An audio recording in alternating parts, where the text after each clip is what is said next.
নামাজে সেজদায় চোখ বন্ধ রাখলে কি হতে পারে, কি ঘটতে পারে, কি পরিণতি হতে পারে?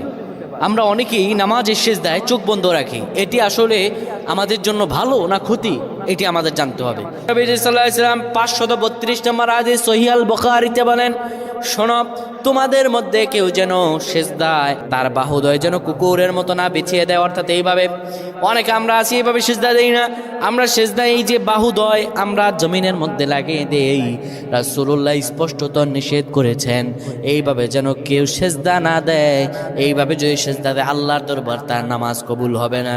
শুধু তাই নয়, রাসূলুল্লাহ সাল্লাল্লাহু আলাইহি সাল্লাম সেজদার মধ্যে গিয়ে চক্ষু বন্ধ করা ঠিক নয়।